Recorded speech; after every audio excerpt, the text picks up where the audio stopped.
haven't finished the. I haven't We're finished. here. Hello. Hello. Sprung that one on me. I was The like, Patrick McQuarrie from the hello. Haunted Good to see you all. Good to see you all. Yes, I was editing the new episode that I'm supposed to post tomorrow, but I'm not done with it yet. So I'm like in crunch mode. I'm like, oh my gosh. That's when. Yes. We've kind of been in that mode the last few weeks, but this week we were kind of organised, weren't we? Yeah, I'm getting ahead finally. Woo! This is why I have my Nespresso machine right here next to me. Oh yes, I know. Like I've had 2 coffees and finished a coffee, and now I've got this. Energy drink ahoy! Heck yes, and I have a bit of apple juice. Here. Oh nice. Oh well, it is that time of day for you. Yes, not for us. We were talking about this because I have a group chat for all my mods, and we're talking about the juice stuff, and I said, oh, maybe we could add it to our coffee, and no one would ever know. Yeah, 7:55 in the morning. It was a little early. It was a little early. What time is it there now? It is. It's 10:15 in the morning. But you're in the future, which is also another cool thing about being in Australia. Yes. How's April 24th doing? Oh, Yeah. We're in a 3-day lockdown, so, it is what it is. I know. We're finally getting rid of all of our masks and everything in Nevada May 1st. So everything will be open 100%. No mask, no anything. We can just go do our thing. Oh, that's good. That's good. Yeah, well, we've had that for a while. It's been really good. But, and it's only 1 case, Patrick. And they're now in Victoria. They're freaking out. But we're in lockdown. Yeah. As soon as there's 1 case, and it was a quarantine case, they were in a hotel. But yeah. Like traveling or whatever. Yeah, they come from India, I think. Yeah. Ooh, yeah, it's bad over there right now. It's getting really bad right there. Yeah, they've made it a no-go zone, the Australian government. But yeah, it's better to be safe than sorry, I think. So give me 2 seconds. I need to pop my chair up a bit here. Yeah. There we go. Now I feel better. Hello, Gentex. Black Cat. Gentex in the house. I see Black Cat. What's up, girl? Victoria in the house. Yeah, Tanya. Who else do we have in here? Oh, look, Oracles. Patrick. Oh, there's Patrick. Hey, Patrick. Who? Who's that guy? I don't know. Who's that guy? Yeah. Where Hi, did Nikki. he come from? Oh, Sean. Hey, Sean. Hello, my sis. Sean. Couple streets over. Sean. That's a cool. Is it Sean? Like Sean? Because that's a cool way to spell it. Sean. Sean. Yeah. Sean. My ex paranormal partner in crime. Oh, I see. Yes, I like that. She's not able to come back. So she's been on break for health personal reasons. And I kind of already knew that it wouldn't be a I'm coming back situation. Oh, so man. I told everyone in a live last week, the one that you popped in on. Yeah. And, so now I've got, I don't know, about 15 people who I need to have meetings with to see who I gel with to come and start doing it with me because I can't investigate on my own. Yeah, and I'm heading back home in about, 6-7 weeks? Back to Queensland. Miss you. Yeah. Rock and roll. How come I didn't get put on that list? I didn't get on the short list to come and investigate with you. Hey, you're on the list. You got 15 people, but they're not me. You're on the list when we get out of this prison of ours. Jane and I, as soon as we're allowed to get out of the country, we are there. Out of the country. Coming to America. I said to Jane, I don't care if I have to go and borrow money from the bank.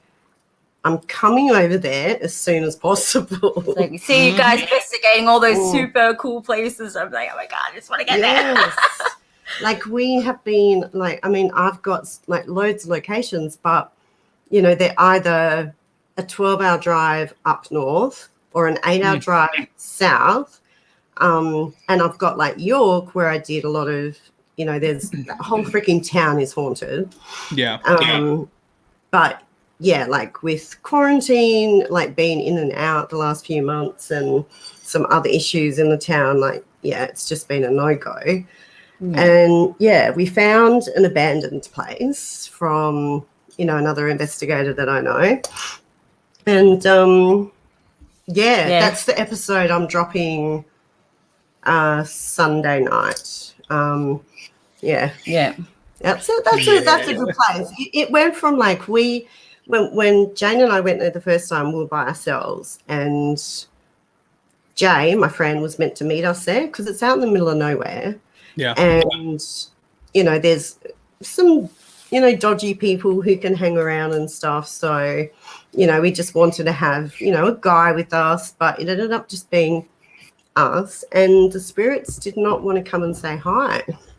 We got some EVPs and some noises, but it wasn't super great. Yeah, but he'd said like, oh no, every time I've been out there we get this, we get that, and I'm just like, mate, nothing happened really. And yeah, like because it's an old like factory, we think it's because like both of us were getting the impression that they didn't want to talk to us because it was just the two girls, and it was like they might get in trouble. Ooh, so yeah, they don't want to when get we went back. When we went back the second time and Jay was with us, holy moly, it was just popping off, and Jay was flipping out, and we couldn't finish. Yeah, so now we have to organise to go back. But I think now, they'll be used to us, and it'll be a different story. So. Yeah, I think so too. Yeah. Is that your computer, or is that? Yeah, it's probably mine. We need to fix the ding ding ding. I know, but it's just. Do you ever just get over like your phone going constantly, Pat? I honestly, it's almost always on airplane mode, unless I want to talk to somebody, and then I'm like, okay, off airplane mode and go. But no, that's why mine's always on silent. Vibrates usually off unless I'm expecting messages. 100. I can't stand that the notification tone. 100% of the time. 100% of the time, it's on silent, and probably 90% of that 100%, it's on airplane mode. Yeah. Well, see, like I said to Jane, it's because I've got the boys and my daughter, who's she's 18, she doesn't live with me, but she has like things going on, and then I've got what's the other thing? Oh, and then I've just found out my dad's like very, very ill. And oh my goodness. Yeah, so I can't I want to turn it off. I really, really do. But you got all this stuff you need to keep up with. Yeah. That's it. Hey V, hey Will, Sharon. We have Sharon. Sharon in the house. Oh, Sharon, she's such a beautiful girl. She is super rad. Yeah, she's I was telling Jane actually, and Sharon, I need to get you back on. Like, holy cow, she cracks me up. She's hilarious. She really does. Super funny. Such a laugh, man. Such a laugh. So what's been going on your end, Pat? The same old. Busy, crazy busy, doing, filming, editing, filming, editing, and coffee in between, try and sleep. What else? I moved. I got a new house about 2 months ago, so I've been dealing with all that and getting everything set up and, moved in and get comfortable. But yeah, it's been good. Life has been busy. It's been crazy, but it has been fantastic. Do you ever because Jane and Sean have been on my back, like, Peter, you're like burning out, you're burning. And I'm like, I know, but I can't, it's hard to pull back when there's so much to do. Oh my God, yeah. Yeah. Do you what do you do when you start feeling just like, oh my gosh, this is just becoming too much? Do you give yourself time off? I wish. I can't have time off. There is no time off. Yeah, there is no time off. I'm just like a day. That's one of the funniest things too, is that when people are like, oh, I want to be a YouTuber because it's so easy and like all this stuff, and I'm like, no, what? Like, you have the complete wrong idea if you think it's gonna be easy. I was like, you're gonna work 80 hours a week or more, on your channel if you want to get it to where you want to go. Yeah. I mean, maybe for, say a cooking channel or like makeup channels, like, yes, there's still that time you've got to invest, but they don't have 30 hours of static cam footage to watch. They don't have to travel and go investigate and all that. So, yeah. Like, I mean, I've always said, like, paranormal has got to be, like, close to one of the top, like, hardest things you can be doing on YouTube. Yep. And it's not just, and that's what's funny is it's not just, it's not just, going and doing the investigations, but it's filming the investigations and then taking all of that footage back, editing that down, making a story, getting all of that stuff out. Meanwhile, still having time to get on and interact with people and talk to people and do live streams and do these kind of things and everything. But my whole life, I've burned the candle on both sides. I'll sleep when I sleep, I guess. Yeah. Let's see. We have a question from Will. Has Patrick or yourselves gotten any attachments from investigations? Well, I currently have one. So that's a big resounding yes. I need to get rid of that one. I've had an attachment, but not from investigating. It was just nonchalantly on a holiday and brought it back from Japan. But I dealt with that and it was fine. But wow. I don't know. Like, I mean, I do a lot to protect myself. I don't think I've really ever had anything come back with me. Maybe or but I didn't notice. But I don't know. I mean, I got this one. Well, now that you've moved, you're not in your garage anymore with all your gear.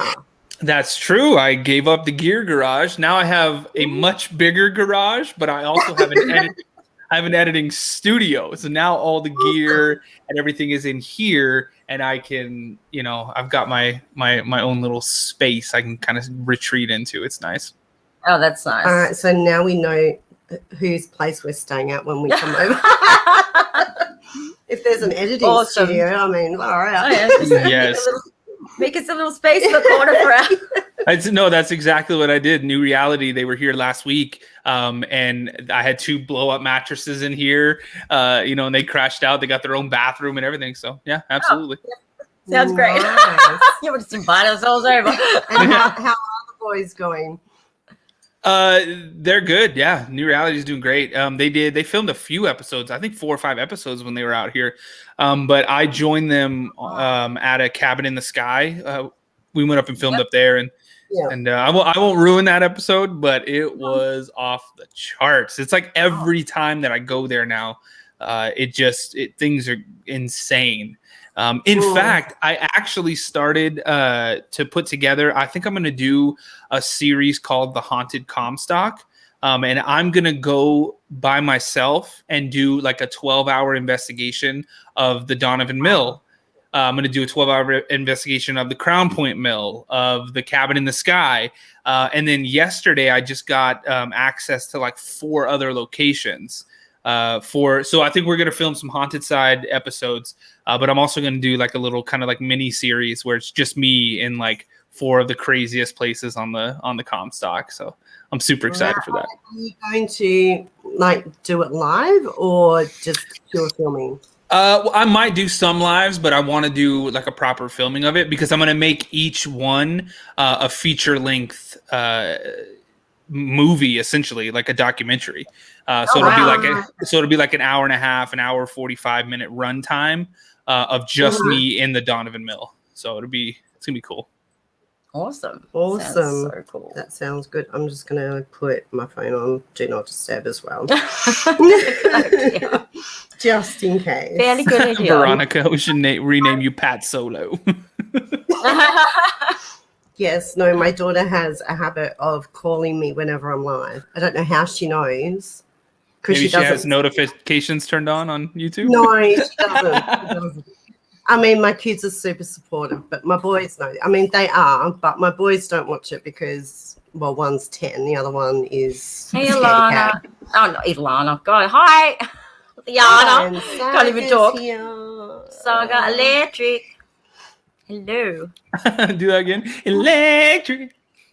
Electric. Let's break out of Who song. is Patrick, says Saga. Hi, Saga. Nice to see you. Nice to meet you.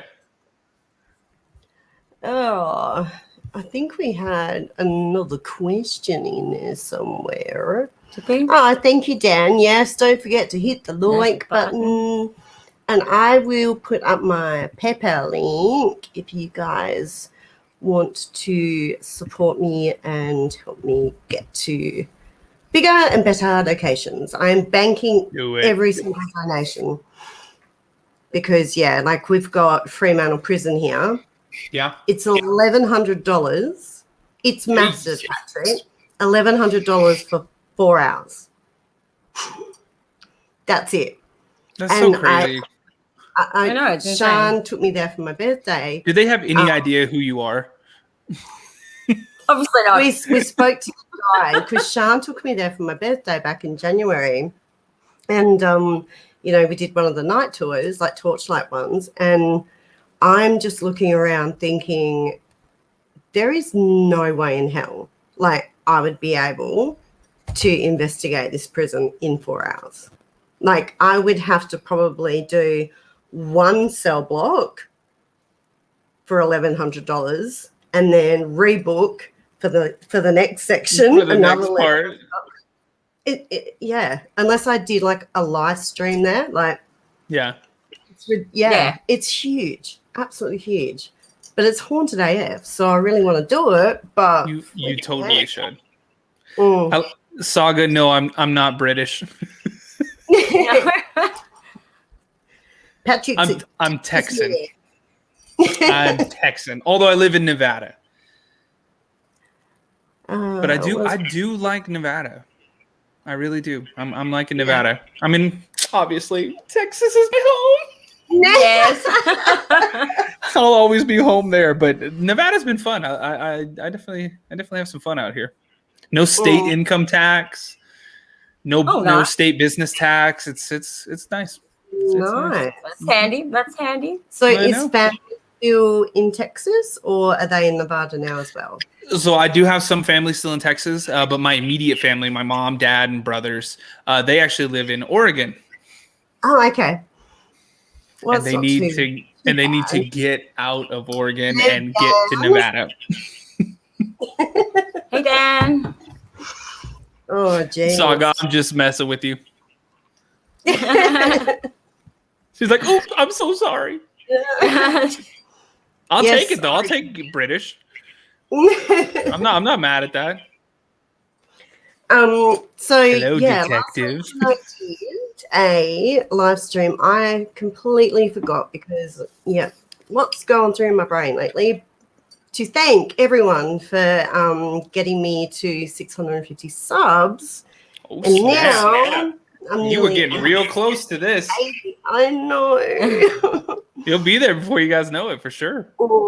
We just need that farmhouse or that clean water demon house, Patrick. So if you could just send one over to us, or I'll have it airlifted in the morning. That'd be perfect. Thank you. Actually, we should just have you guys over here and film at the Clean Water Demon House and the Truck of Murder House and the Donovan Mill and all. I keep saying it's Reno or bust. That's like I know, right? Like, I mean, Jane and I have talked about it so much. Hey, Frank. Hey, Frank. Mr. Bunny Lampkin says Patrick brushes his teeth. He's got the pearly whites going on. I do. What's up, that guy in that fake ghost hunter hat? Oh, Frank. Frank. Yeah. Oh no. Yeah, so that was exciting. I was pretty happy about that. But yeah, we were talking about coming over there, and we're like, okay, so we can pretty much like couch surf because we know so many people over there now. Mm-hmm. But it would just be work, like investigating at night, editing through the day. And yeah, I'd probably go for a good 6 to 8 weeks, I reckon. Yeah, it's going to be. So be prepared to put up with us, Pat. That's fantastic.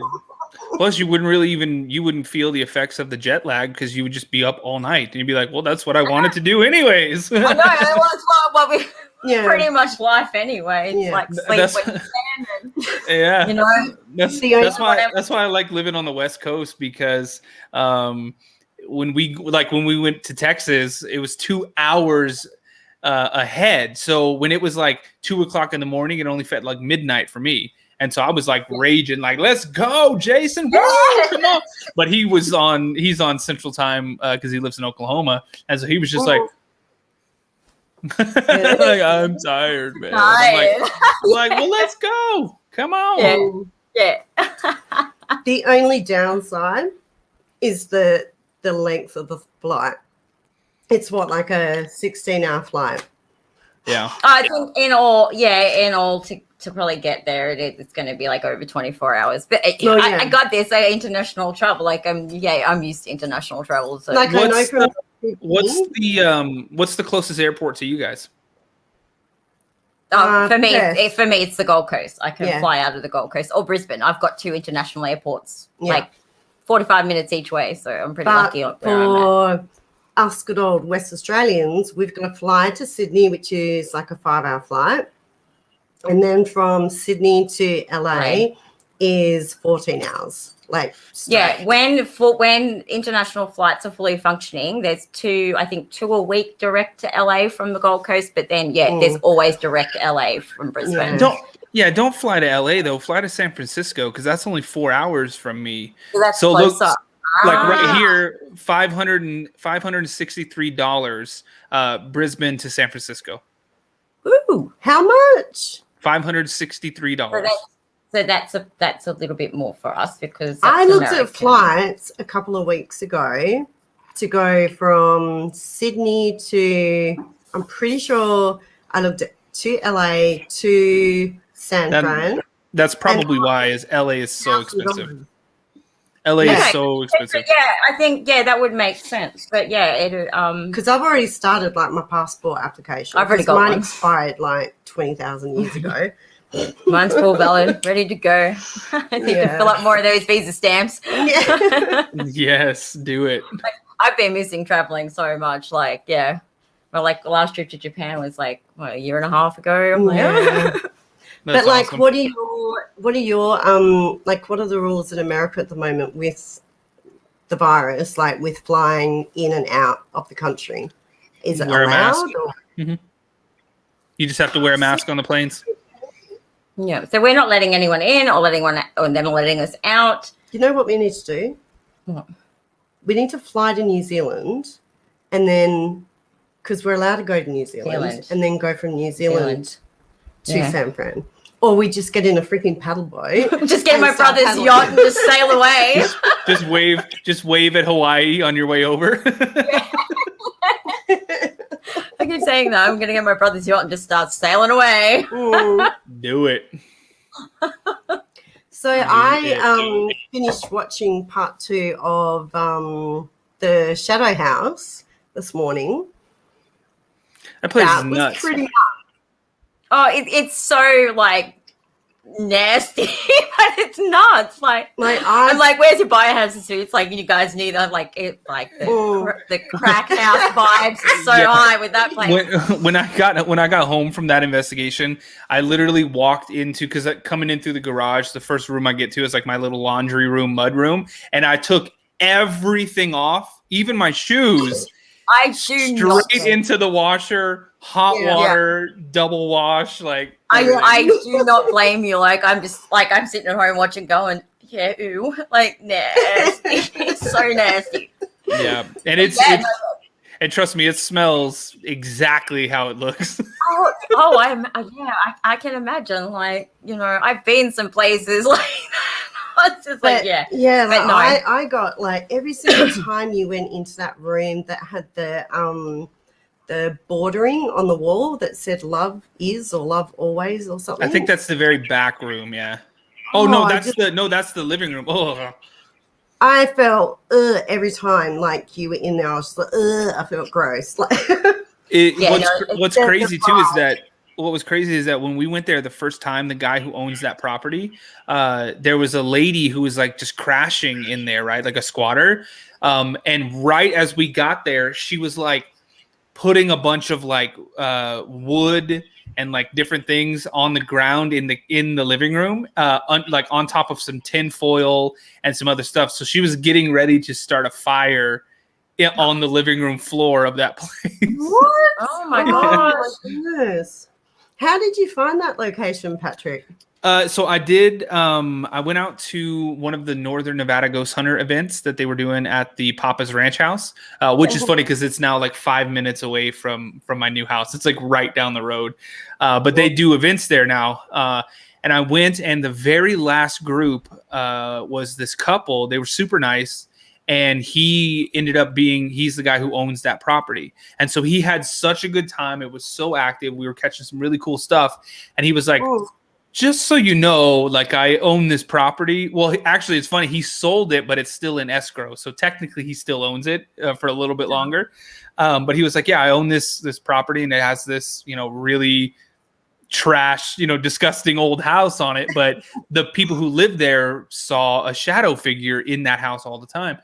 He's like, you know, if you guys ever want to come and check it out. And I was like, how's Tuesday work for you? Can we? Yeah. How about after we finish talking? Like, let's go. Yeah. I was ready to go like immediately. I was like, oh, hell yeah. Let's do this. How many weeks before it's demolished? Is that the one that's getting demolished? If it isn't already gone, it would be gone by next week, I'm sure. Yeah. That's disappointing. But that shadow that you captured, the one in the front, that's a Nukes like feature right there. That was an awesome capture, Pat. Yeah, that was super cool. It was crazy because when I saw it, you know how it is when you're walking. I mean, you know, when you're watching the screen, you're like, that's so big. How did he miss that? You know, or something like that. But in the moment, we're looking at this tiny little screen, or if we happen to be looking at it, right? And so when I saw it, I was like, whoa, back up. Ooh. Like, that's what I was telling Anthony. I was like, hold on, back up. Do exactly what you just did again, because I think we got it. And I tried, but we couldn't get it to do that same shadow and move that quick, which is really funny because right before that happened, I did like a quick Instagram story of it too, but we were sitting in my car getting warm, and I saw a shadow walk by my car only about maybe 15 feet away from my window. And I thought it was another like person, like I thought it was an actual human being. And so I went to like roll down my window to be like, you know, what are you doing out here? You shouldn't be out on this like property. And I rolled down my window and there's nobody there. And it's like a huge field that where I saw them, there is no way within like 2 or 3 seconds, they would be able to get 100 yards away to where we couldn't see them. Even running, you know, I'd see them. Right. Yeah. But yeah, it was nuts. I was like, that was definitely, and he saw it too. And he was like, oh no, I saw like, you saw arms and legs and everything moving. Yeah. Nobody was out there. Yeah. See, that's why I've called like mine like the Shadow Factory, because Factory of Shadows. Because when we were there, like I saw like a full-on shadow figure like go across the wall. Mm-hmm. Really frustrated that I wasn't pointing my camera in that direction. I saw another one behind, which Jane went and checked out, and that's quite amusing. And then this black mass that, you know, Jane was actually walking back over to where, you know, me and my friend were sitting, and I was just like, hang on a sec, what the hell was that? And I said to Jane, stop, can you back up? And she's like, what? I'm like, can you just go back a little bit? Because I want to see if that was just your light moving, or if you can recreate it. Yeah. And Yeah, it was like the again, shadow at like of cemetery. course it was like off camera, but it was just like the floor, like, so you imagine like a concrete floor, like it just blacked out, like fully blacked out, and I was just like, creepy. okay. Yeah. I like that. I cannot wait to go back there. Yeah, Dantix, yes, I do believe that the land is haunted because there was another trailer that was probably a couple of 100 yards up from that one. And the guy was woken up not by a shadow figure, but by this glowing red ball. He says it was about as big as like a bowling ball, and it would just float around this bright red ball. And like a few of his family members saw it. Wow. Right. That's crazy. Yeah, that's pretty insane. I know. Can you imagine just waking up and there's this glowing red ball floating around your room? You'd be like, oh, yeah, okay. I'd be like, I'm going live. Yeah. Oh, I should have thought of doing that when Matthew, my 10-year-old, because Jane's like in his room, so he's just like in here with me at the moment. And, you know, before I went to bed one night, just as I'm about to turn my lamp off, he starts getting up. And I'm like, dude, what are you doing? He just kind of like turns his head, like really slow and creepy, like serial killer kind of vibes. And I'm just like, and he's got this look on his face. And I'm just thinking to myself, like, like just. Kids are funny like that. Oh, yeah. And yeah, so I'm just like, you need to go to the loo? He says nothing. He just looks at me, and I'm like, okay, I think he's sleepwalking. So I grab my phone, I'll start recording, and he went into my wardrobe, and he starts trying to pick out a t-shirt, and then he just goes back onto the bed the wrong way around. And what was even funnier is when I went into the wardrobe to see what t-shirt he was picking out. It was one of the t-shirts that he never wears. He can't stand. He doesn't like it. That's hilarious. Yeah.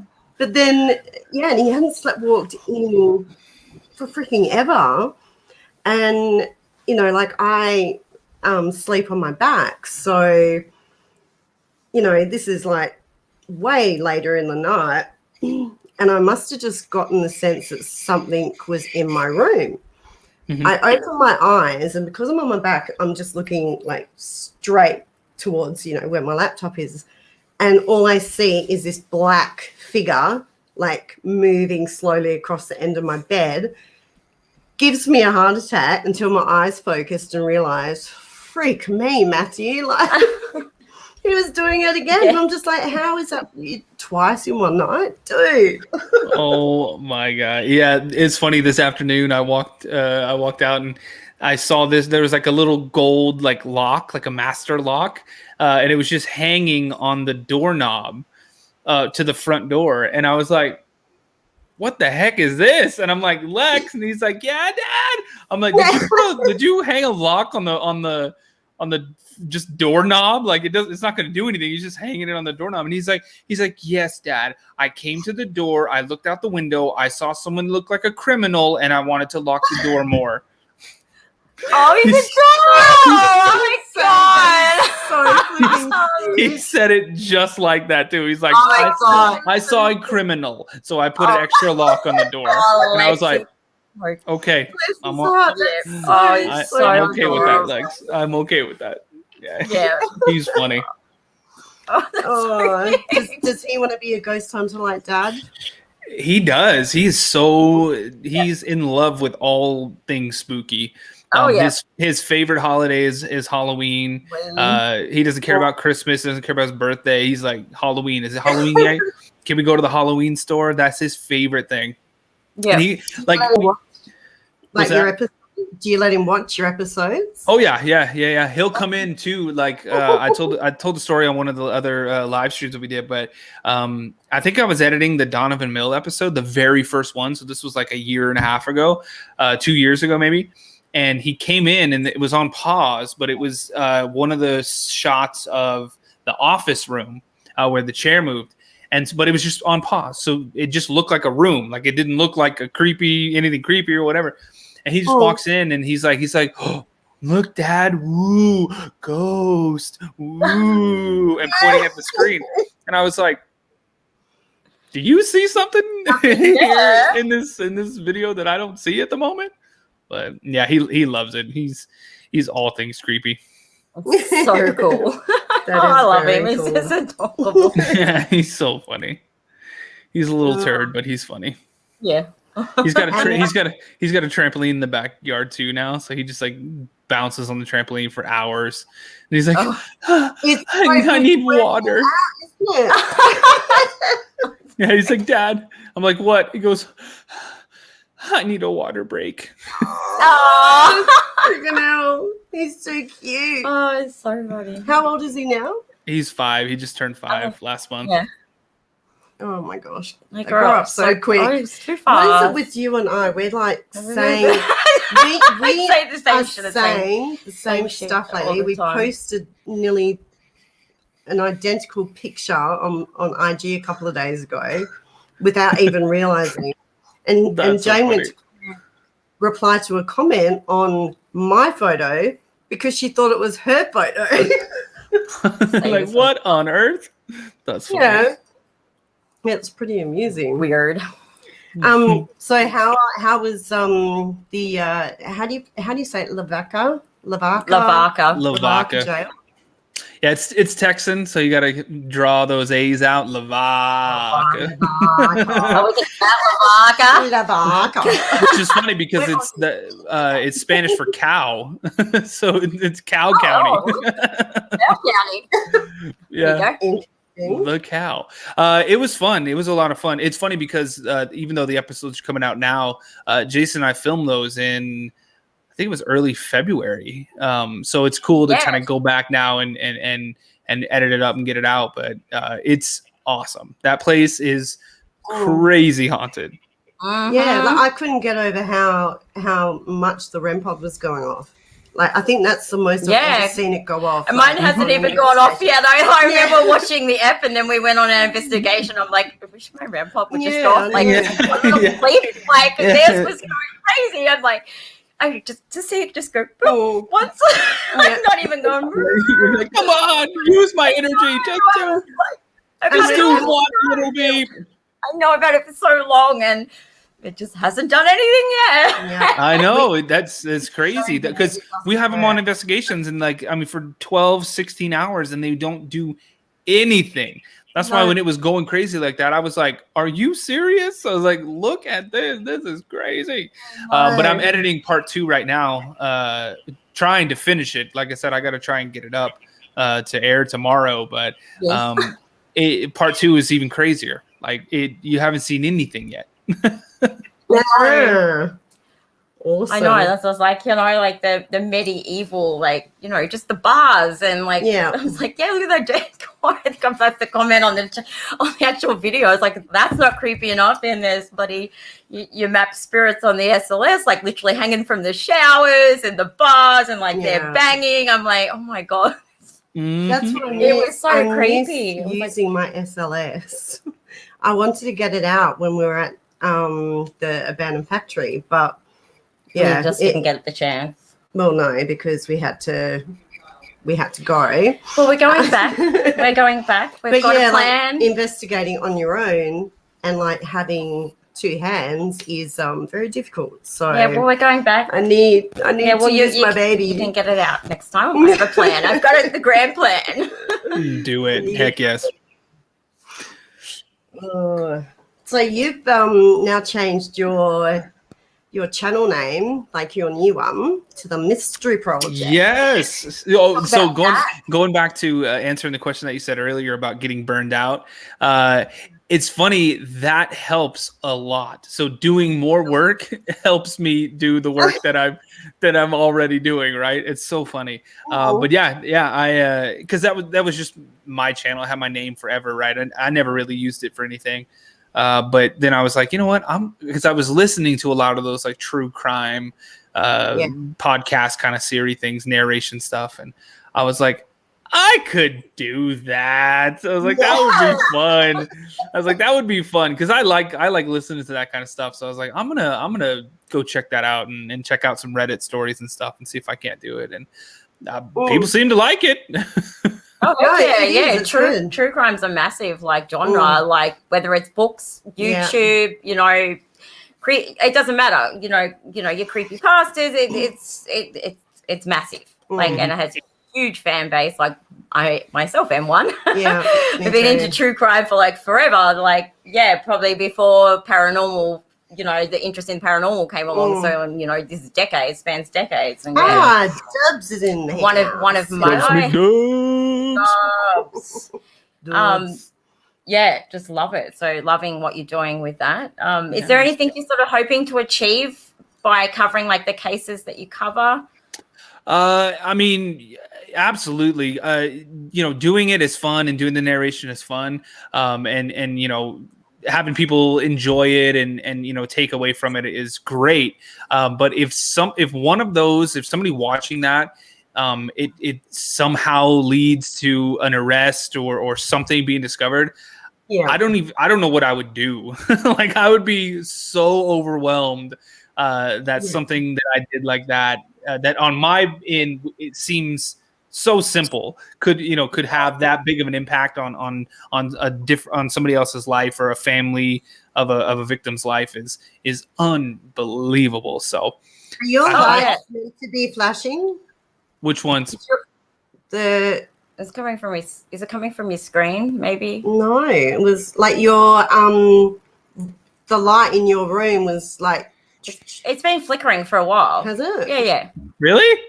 No, it's reflecting off your wall at the back. So I don't know if it's coming from your computer screen. It's not doing it now. I was doing it earlier.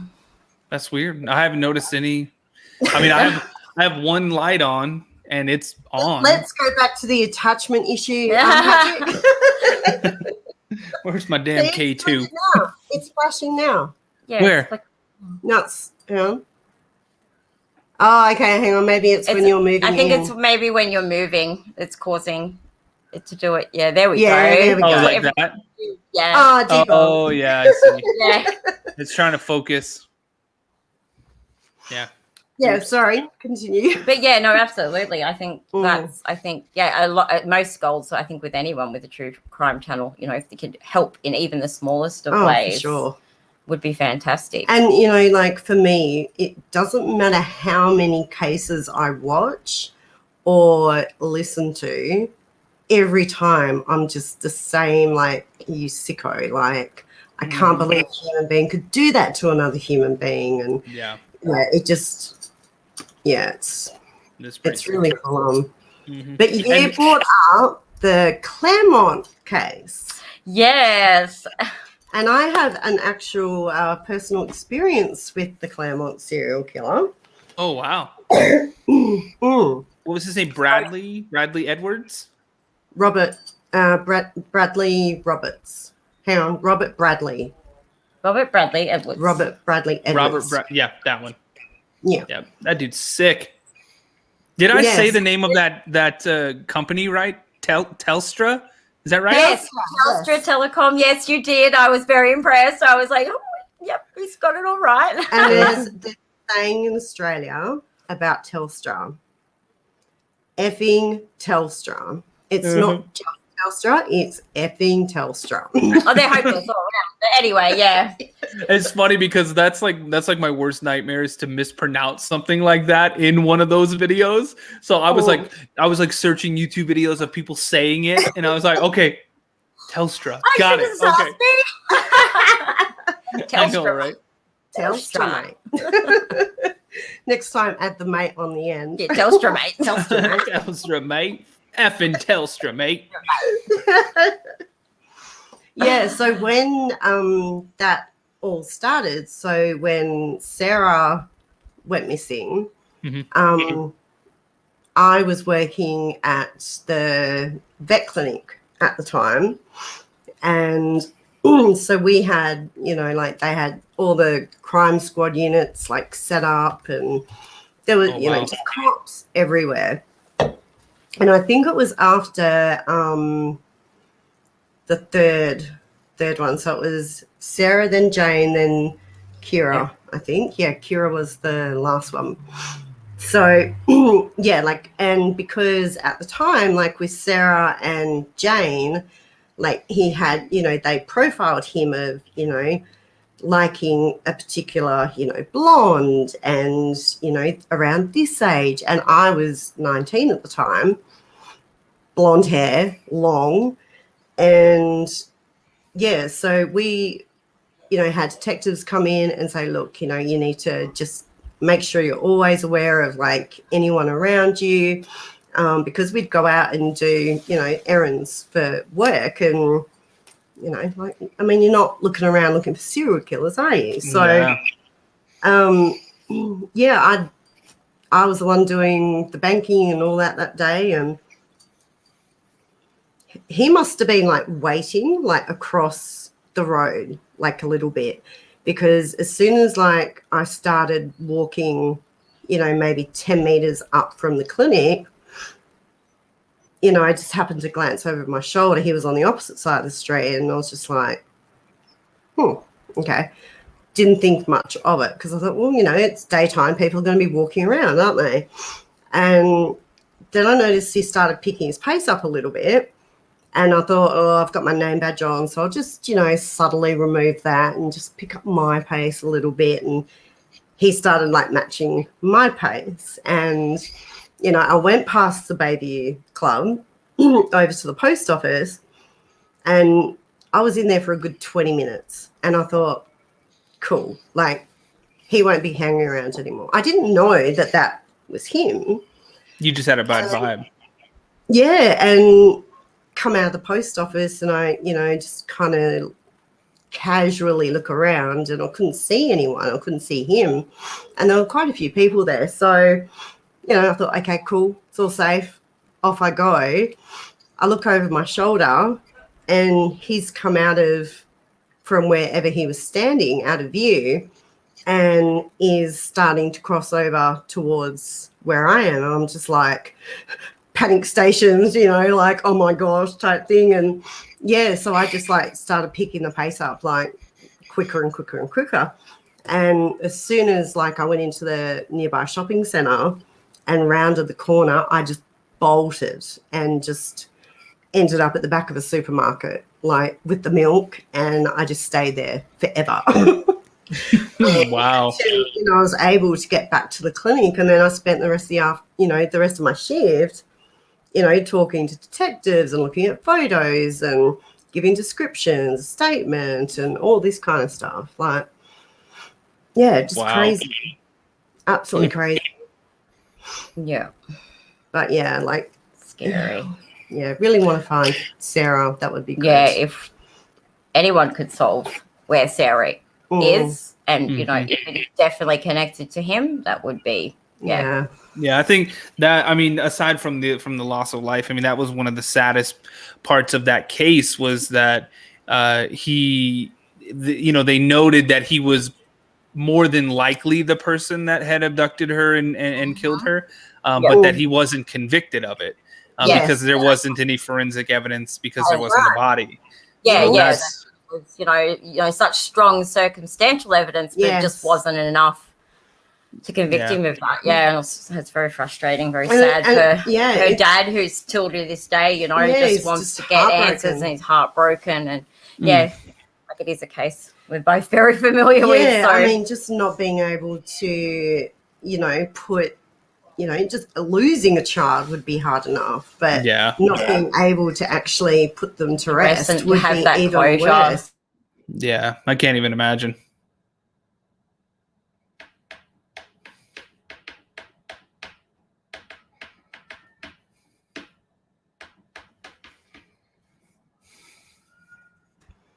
Will,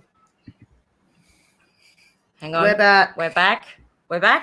You are. Froze for a second there. Sorry, I think I'm going to have to tell Will and his mates to get off the internet. Bloody Telstra. But yeah, it's like, I think with any missing persons case, you know, not having, you know, decades of not knowing what happened to them, you know, people don't just fall off the face of the planet. Like, they just don't. Yeah. Someone out there knows something, and it just not having answers and never knowing. It's just so heartbreaking. Yeah. Well, and what's really sad too is that doing these true crime series and kind of reading up on all this stuff, I very quickly realized that there is just an enormous amount of these cases. So you know what I mean? So it's not like when we do like an episode for the haunted side and we're like, okay, so we've got a location, we're hunting for locations. With this, it's like there's so many sick people in this world that it's almost a never-ending supply of craziness to talk about on that thing, which is horrible. Like like I wish that it's like there's one or none cases like that to talk about, but the reality is the world is a pretty crazy place. There's some pretty wicked people out there, and definitely for sure. Yeah. I mean, how do you go about like picking like your cases that you want to feature? So I get a lot of people who say, "Oh, you should read this one. You should check this one out. You should do that." Already, which is great. I've already got people saying like, "Hey, check this out." But I'll go through and just kind of look at different cases. I'll search an area and be like, what happened around here or something like that. There's obviously a ton of that stuff on Reddit. You can find a lot of things like that. And I just click around until something kind of intrigues me, and I'm like, ooh, I want to catch that guy, or like I want to catch the person responsible for that. Let's do this. Yes, and thank goodness for modern day science. Oh, that's amazing how they're able to do. It's amazing. I never really even thought about it, but the people who do the genealogy right now, so like you swab and you send it in. Well, obviously, like if it's a serial killer, he's never gonna do that, right? He's gonna be like, hell no, I'm not putting my DNA in a database, even if it's a private company. I'm still not gonna do that. But I like that the company, and I want to say they're in San Francisco. I don't quote me on that, but I think they're in San Francisco. They're called Parabon Nano Labs. And they take it doesn't even have to be his DNA. It could be his relative's DNA. Somebody in his family lineage, they compare all of that and they can narrow it down to within a couple of people. That's unreal. That is unbelievable. It's so awesome. Yeah, there's like mitochondrial DNA. There's all sorts of. They're making advances all the time. Like these people think, oh yeah, I'm gonna get away with it, and blah blah blah, and little do they know. 6 days later. Yeah, you don't get away with anything in life, and something that horrendous, you better believe it's gonna catch up to you. Yes. Hey, Frisky Sausage. I saw Frisky Sausage. Yeah, she said I read that something like 80% of murder cases go unsolved. They do. Unfortunately, they do. And a lot of them, like if they don't get that's like there's shows about it, like if they don't get them in, or find these, kidnap victims, whatever it is, or missing persons within the first 48 hours, or the perpetrator, it usually will remain unsolved. The person will remain missing. The kidnapped victim will not be found. Unfortunately, that is the hard reality of it, and it is so tragic. And that's and think about that's with the cases that are reported or discovered, or you know what I mean. There's some shred of light that is kind of thrown on them. Just imagine how many people are missing and never found. Nobody comes to look for them. Nobody, you know what I mean. It's just they're just gone. And and then you think about that, and now I'm at the supermarket, and I'm just like, no, that's I got my eyes on you. Yeah, I got my eyes on the missing person. Watching me. But no, like I don't know about you, but like you go out, and I don't know.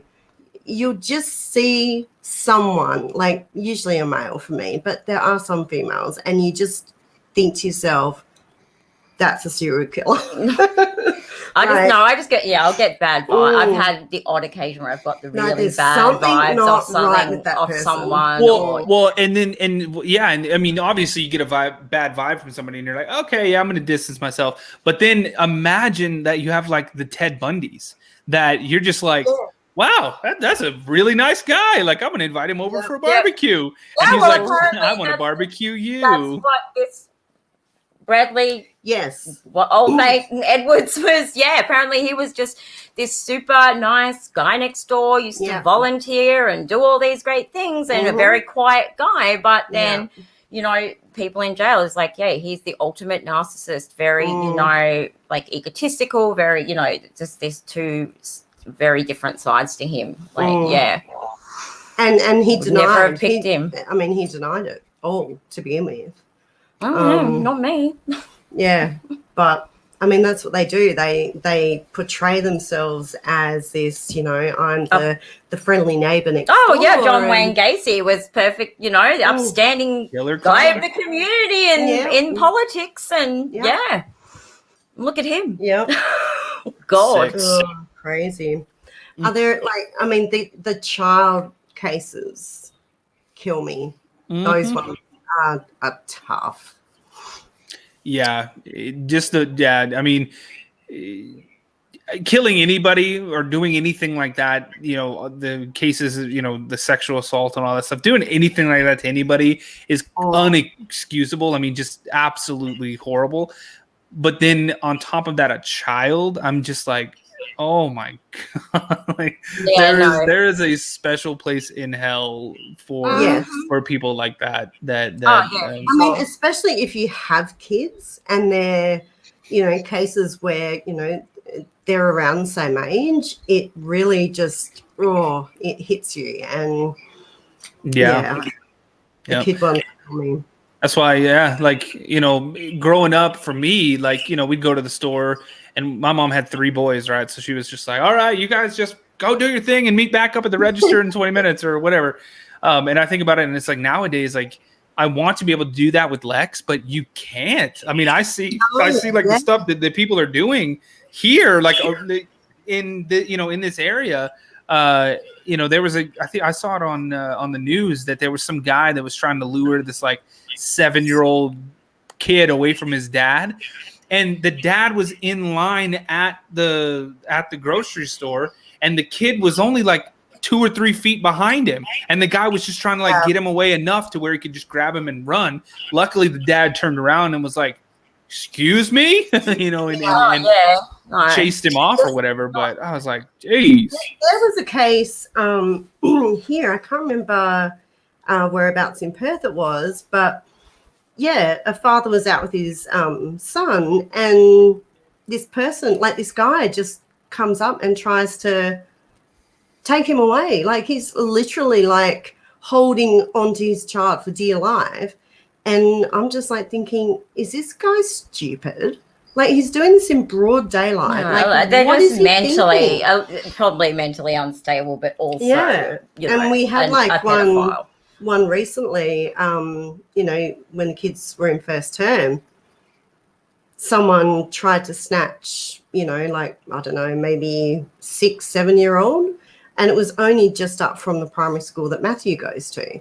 So then he was terrified of being riding to school, or either on his scooter or his bike. And I said to him, look, mate, as long as you and your mates stick together, you'll be fine. And just make sure you're on the opposite side of, the direction of the traffic type thing. But they just, it baffles me. It seriously does.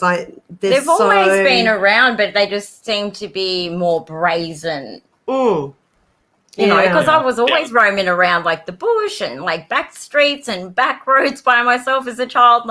Never, I ran it. Was followed a couple of times, and it was, but I was aware of it, and I was pretty street savvy as a kid. But it just seems to be more prevalent, and yeah, I guess the internet has a lot to do with that, Yeah, like their little dark web networks, and I don't know, sick buggers. just sort of exit on the behavior on. I think enables it a lot more. So I don't know. I don't have the answers. I'm not a criminal psychologist. I mean, like, speaking of, like, you know, child cases, are there any cases that you wouldn't want to talk about on your channel, like that you would avoid? I don't know. I mean, it's kind of like, you know, people ask us with the haunted side, it's like, is there a place that's too scary for you? And I'm like, hell no, like bring it on. But too scary one. Yeah. But I mean, that's a good question. I never really thought about it in with the, you know, this project being so new. I never really thought about that. And I don't know if there's like a line of that I wouldn't cross, especially if it would bring awareness to the case. It would bring awareness to it and you know, in some way be helpful. I don't think I would do it. If it's something way too much, like a little too graphic or something like that, I might not, you know, go into detail, but I would try to make it as PG-13 as I could, but you know, just getting the word out there and helping, you know, in any way, I think is pretty cool. Yeah, definitely. Would you ever like do what, say, the Foreman brothers do with, like, they're chasing evil, where they go and get the spirits and investigate missing persons and things like crossing the true crime with the paranormal type of thing? I mean, we're open to it, absolutely. You know, yeah, why not? You know, if it could help, and if it's, you know, if it's able to do something and bring some closure to something, I mean, why not? That would be fantastic. The one thing that I have a hard time doing, and we haven't done it on the haunted side, is the personal cases, like the family homes or like the family, you know, that kind of stuff. Like, yes, I've done them, and yes, I do them all the time, but I don't ever film those episodes. You know what I mean? And and a lot of times there's people who do want it, right? They're like, yeah, this is happening to me, and I want to tell my story, and I want the publicity on it, and I want all that kind of stuff. But for us, I tend to say, I would love to help you, and if I can't, I'd love to get you in contact with somebody that can help you. But the last thing I want to do is use something that's happening to a family, something that could be traumatic to a family, use that to get views and subscribers and stuff like that. So you know, that's sort of how I kind of feel the same. Like, like I would love to do that, those more personal cases with families, but it'd be more on a helpful basis rather than a content kind of driven basis. I mean, I think if I was to do it, I feel like I wouldn't do like the interviews or show the family members or anything. I would strictly do the investigation, put out the evidence, and But no, it's never been. One, we don't have big availability to do that type of thing here. Like, it's not as big a... Our soil's not as haunted. No, our land's just not as haunted as you guys have over there. But it's never been one of those big things that's what I've been driven to sort of feel I needed to do. Yeah. Well, because for me, I mean, the big thing is that when I do an episode, when I do a location, you know, I'm going to do B-roll. I'm going to fly the drone. I'm going to really build that show and build that series, build that episode. And I would feel like an absolute piece of shit if I was shooting B-roll around these people's houses. You know what I mean? Like that's it's not something you can do. It's not something I'm like, oh yeah. My mom raised me right. Like undisclosed. It was exactly undisclosed. That's it. Yeah, you don't see any of the family. You don't see any of their personal belongings. You don't see anything but the inside. You know, and you know, the Foreman brothers do it well, so they do, yeah, that's their forte. So part of their forte, but yeah, I don't know. It's just one of those things, isn't it? Yeah, because we get asked all the time. You know, you guys do any, you know, investigating homes for people, blah blah. But we don't have the opportunity. But then in saying that, you know, it's not really something that I would do as for YouTube content as such.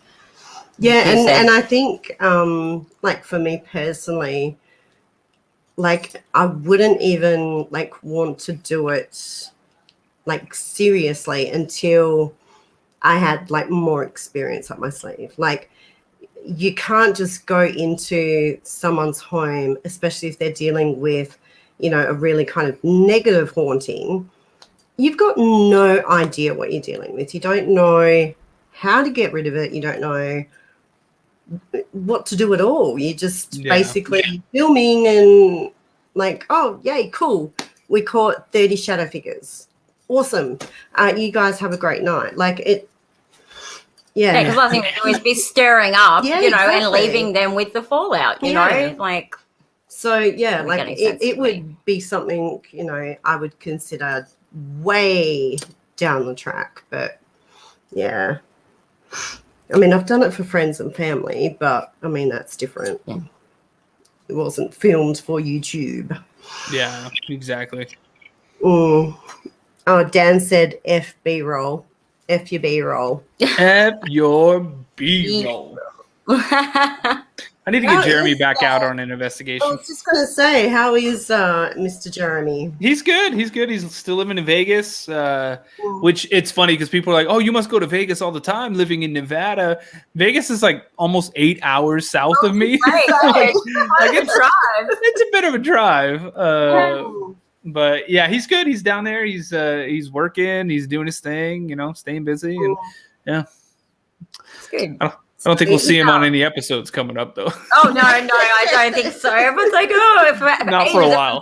Jeremy to come back. I'm like, I don't think poor old Jeremy's coming back anytime ever.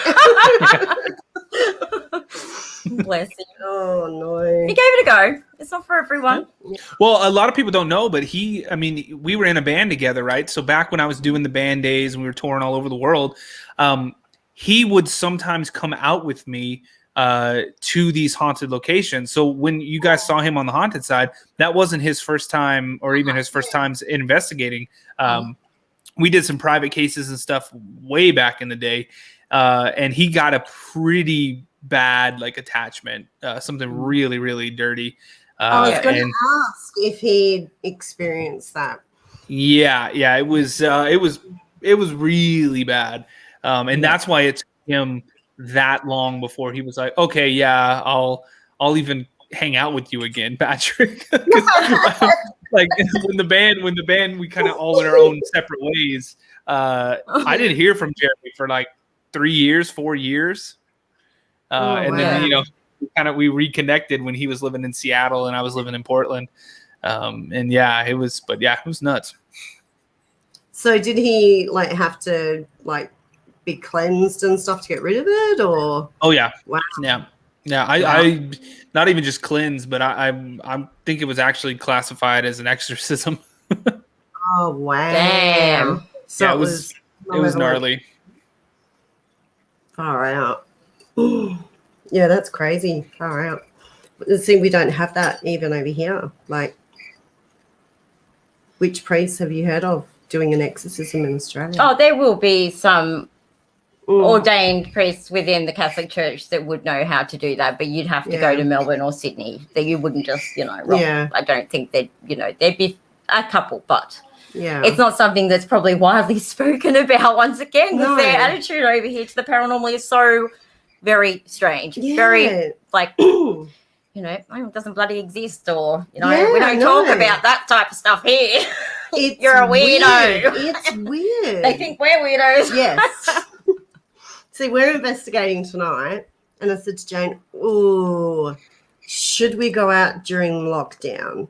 And she said, "Well, technically, we're working. We can't work from home. It's our job. It's our job. So technically, we should be able to go out." And I'm like, "We are. Okay, this place is on the main highway, which cop cars go past all the time." And I said to Jane, "We'll just have our masks with us. We'll stay apart from each other. And if the cops ask, we'll just say, look, the spirits are aware. They're social distancing.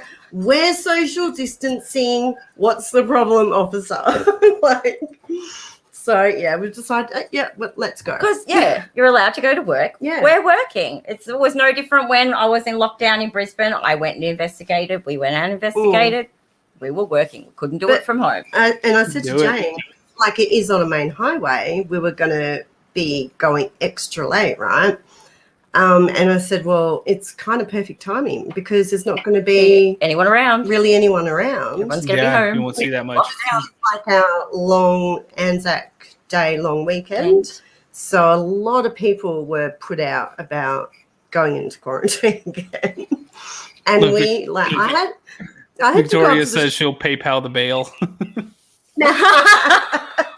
Thank you, Victoria. Yeah, I'll probably get in an argument because the coppers will be like, that's not a job. Be like, excuse me? Mm-hmm. Do you want to see our channel? I'm going to call my buddy Patrick up and let's say hello. Yeah, exactly. That's it. But, oh my gosh, like, I had to go, like, we had to go up to the shops. Like, these people are insane. You'd think it's a zombie apocalypse the way these people carry on. It's 3 days. Gosh, like, no shit, Patrick.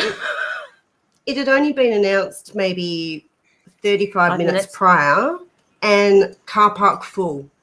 Shopping centre, like people with trolleys piled with stuff. And I'm just food, like a frenzy. You do realise that supermarket's still going to be open. And you can go. You just have to wear a mask. Like, it's okay. Like all the bread's gone, all the juice is gone, all the milk's gone. Like, I mean, I'd say something, but we ran out of toilet paper in America last year around this time. That's what happens here. Don't worry, lots of people had all their toilet paper. I'm like, it's 3 days. Yeah. And even if it goes for longer, like, you can still go to the supermarket. Yeah. We're not banned from leaving the house completely. Yes, exactly. These people, they just lose their mind. I'm like, the zombies are not coming, people. The world's not, it's not D-Day. The world's not about to blow up. And if it was, what are you going to do with all this shit anyway? But even like when we have a public holiday, I mean, now like we only have 3 public holidays a year that the shops are closed for. And Anzac Day is one of them. So Sunday. It's one day. Coming up, isn't it? Yeah. Sunday. Be tomorrow for us. Yeah. Yeah. Yeah. And whenever there's a long weekend, people just grab everything they can, whatever they can, and it just baffles me. I'm just like, you do realize it's one day. Can you not survive on just one day of not having to go to the shop? I just think, imagine if we went to like a world war, and there was some serious shit in the world went down. Like, these people would just, their brains would explode with like stress because they wouldn't know, they can't handle 3 days of lockdown. They would not be able to handle like something epically huge went down. They would. Oh, no. That's why they don't tell us aliens exist. I know. Oh, well, I'm looking forward to that. That's why they won't say it, because they're like, look, here's a disease that has nothing to do with the gastrointestinal system, but you guys bought every stitch of toilet paper in the world. Yeah. We can't tell you aliens exist. We can't. Thanks a lot, guys. Yeah. Thanks a lot. Hey, what are your thoughts on the whole government releasing their alien exposure thing? I absolutely think aliens exist. Yeah. Well, 100%. Here's why. I think that if we as the human race, if we are so naive to think that as vast and enormous as our galaxy, but then on top of that, there are millions of other galaxies. If we are that naive to think that that's it, we're it. Nothing else is there. Yeah. Really? Mathematically, statistically, we can't be. There's universes upon universe. It's infinite. It's infinite. Like, there's got to be, whether there's another human race in the next universe or there's, other whatever. Mm-hmm. It's infinite. It's crazy. It's mind-boggling. Yeah, like now am I talking about like Independence Day and there's gonna be aliens flying around and Will Smith is gonna punch them and stuff like that? Yeah, Yes. As long as probably alive, we should be all right. Yeah, probably not. But I think that I absolutely think that it could happen. You know what I mean? There's more of an odds and there's more of a chance that it will versus it won't. Actually, are you guys into the whole like we live in a simulation thing? Have you heard about this? The Matrix conspiracy. Yeah, like that we are. Yeah. So a lot of yes, so a lot of the scientists that quantum physics and quantum mechanics, the more they delve into that and the more they uncover, they're like becoming scared because they're like, the more and more we discover, the more likely this is actually a simulation. Are you serious? Yes, and this is like in like just the last few months. They're like almost to the point where they can just come out and say it, like we are living in a simulation, because there's overwhelming amounts of evidence that support it. Not just support it, but blatantly show it. Oh my gosh! Yeah, it's weird. Do you have an example of one? Oh man, it's there's a I mean, so I nerd out with this stuff, guys. Like, I'll be zoned in for like 8 hours, or like 12 hours, like just going down these rabbit holes. But one of the big things was talking about like wormholes, and how space and time they theoretically can bend and you can jump through it. They were able to prove through. I want to be like in the room where these people are doing these experiments, but somehow they were able to move these particles separate from each other that theoretically would be impossible to ever even meet. I don't know. You have to like dig into it. It's hard to explain in like just a few sentences. Yeah. But basically they were doing something that should be impossible in our realm of understanding. The only way that it could happen is if it was a simulation and those two parts were able to move because they're programmed to move at the same time by something that we can't see or we have no ability to even understand, essentially. But yeah, dig into it. It's really fascinating. Is this where they're doing, like, where they've got the Hadron Collider in the States? Like, I mean, the one they've got at CERN. And that's that stuff. They're trying to do a lot of a really cool stuff with that. But it goes so much deeper than even just trying to find the God particle. It's crazy. we still haven't even. No, I haven't had a chance. We haven't had time. Do you know what the God particle is? Crow asked us in a live one time, and we just were like, we have no idea. What is the God particle? So I mean. You really just have to do the research. You have to do it because it's like layers on layers and layers. When I Googled it, I was like, this is going to take some research. I just haven't had the time because it's in that realm of like, quantum physics and all that stuff that does interest me. I never get the time. You gotta fully invest in. It's like when somebody's like, hey, why was Breaking Bad a good show? And you're like, well, do you have a minute? I kind of have to explain some things, because you just say, oh, it's a chemistry teacher that starts cooking meth. That doesn't sound like a good show. You know what I mean? What about the, do you, what do you think about the flat Earth theory? I don't think that the Earth is flat. I think that the Earth is spherical. But I think that it goes to show you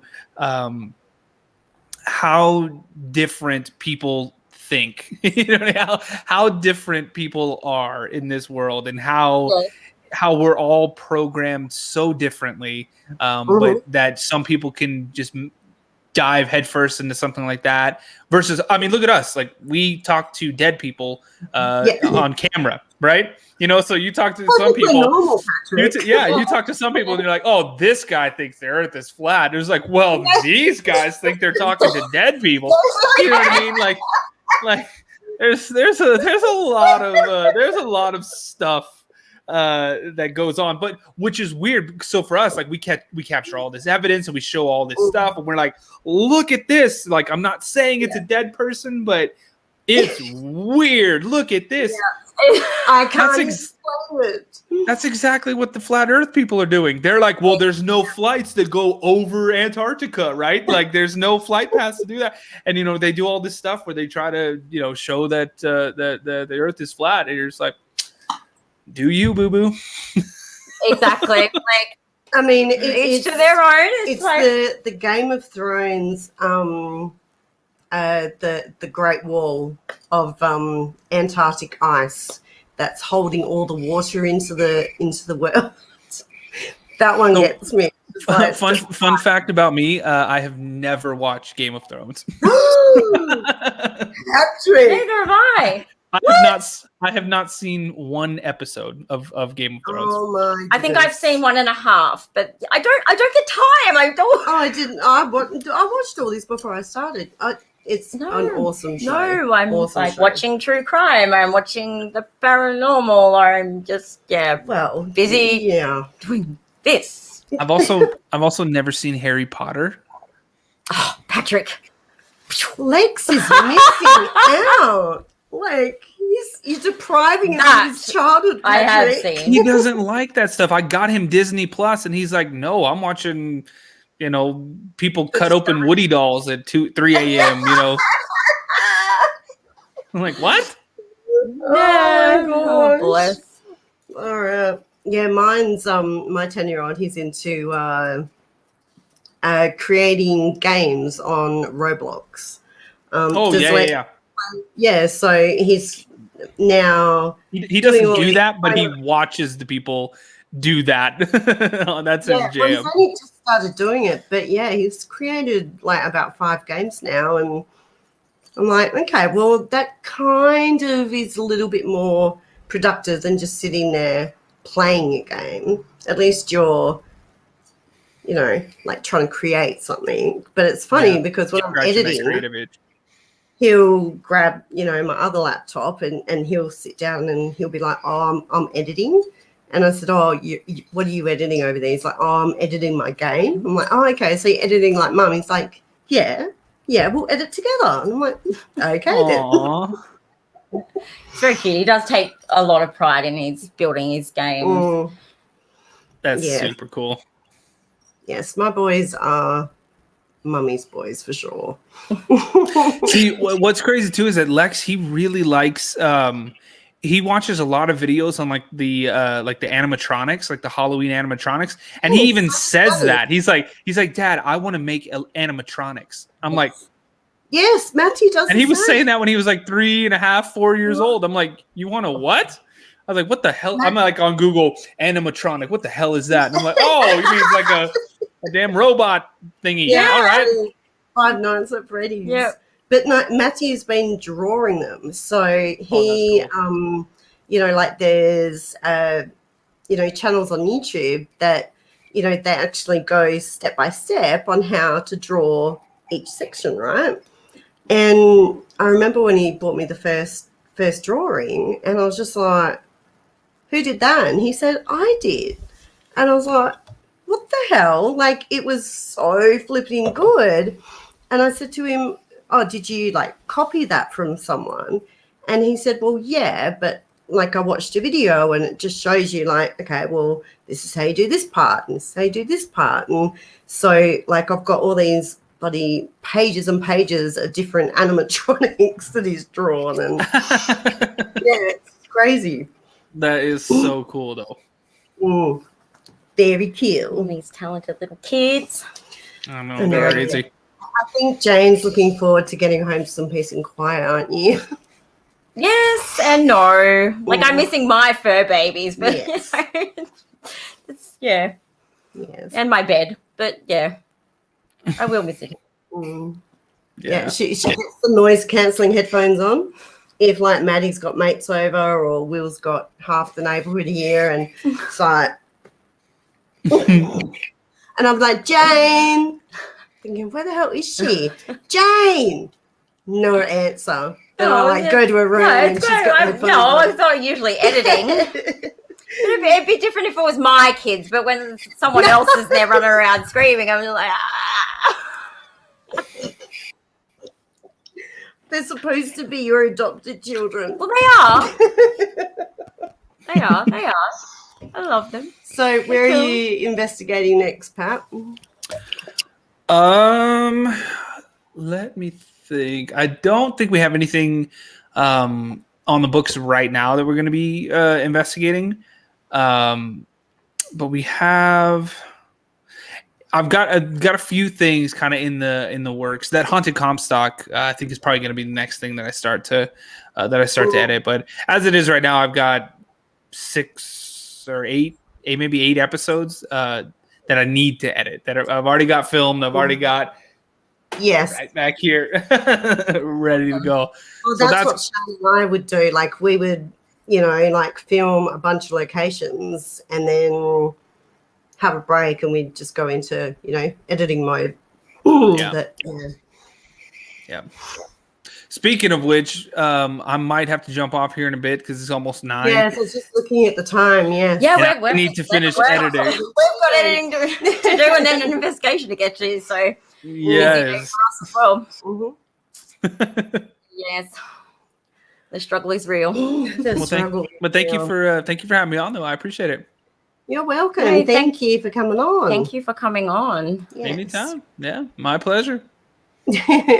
And thank you to everyone in the chat. Sorry if we haven't been interacting with you guys. Yeah, sorry anyone that joined us late. Hello everyone. Yes, hello. And thank you. But all 3 of us have got editing to do for you guys. Yes. It never ends.